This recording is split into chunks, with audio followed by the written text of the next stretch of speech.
रमोला जोशी की 3 बेटियां थीं, सीमा, बबीता और निशा। पति की मौत के बाद रमोला ने ही उन तीनों को पढ़ाया लिखाया था। फिर तीनों ही जवान हो गई और अच्छी पढ़ने लिखने के बाद उन तीनों को अच्छी नौकरी भी मिल गई। अब रमोला को अपनी तीनों बेटियों की शादी की चिंता सताने लगी।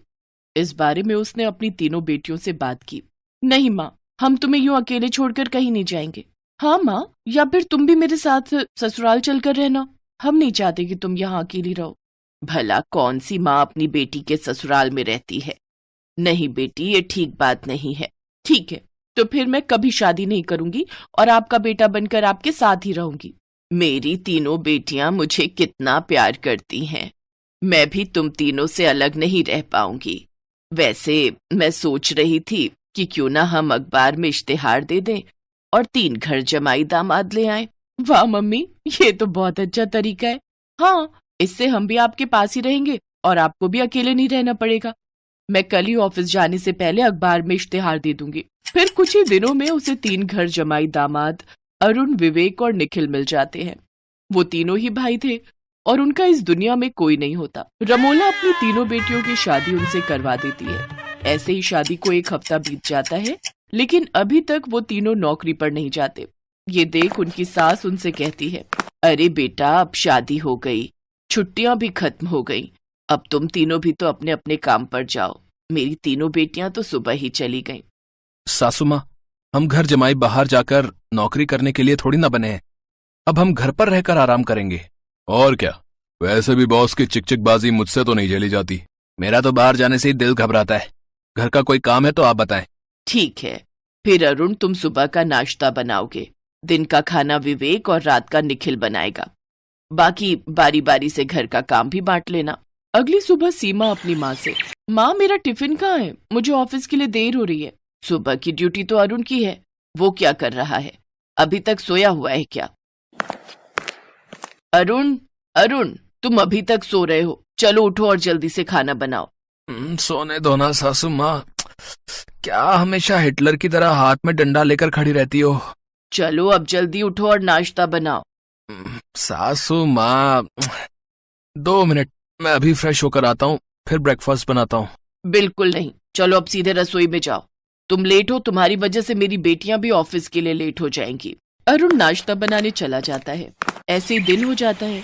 रमोला विवेक को ढूंढती है। विवेक, कहाँ हो तुम? क्या हुआ सासू माँ, क्यों चिल्ला रही हो? दिन के 11 बजने वाले हैं और अभी तक झाड़ू पोछा भी नहीं हुआ।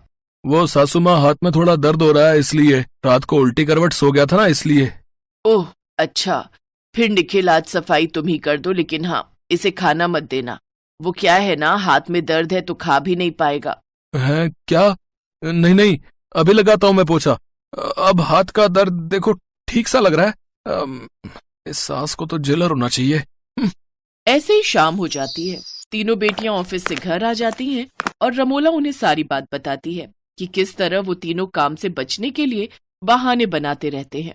ये सब उन तीनों के बहाने मम्मी, ये तीनों दामाद ना बस मुफ्त की रोटियां तोड़ना चाहते हैं, वो भी बिना मेहनत किए। वैसे मम्मी, जब आपने हम तीनों शैतान बच्चियों को आज इतना काबिल बना दिया, तो आप उन तीनों को भी कुछ न कुछ करके तो सुधार ही दोगी, और इन सब में हम आपके साथ हैं। तुम तीनों ठीक कहती हो। लगता है अब उन तीनों को सुधारना ही पड़ेगा। लेकिन वो कैसे?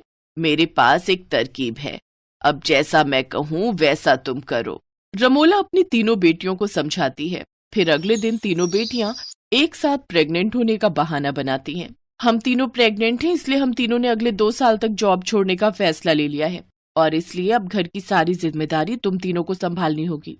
हाँ तो क्या हुआ, औरतें तो 9-9 महीने तक नौकरी करती हैं, बस डिलीवरी के टाइम छुट्टी ले लेती हैं।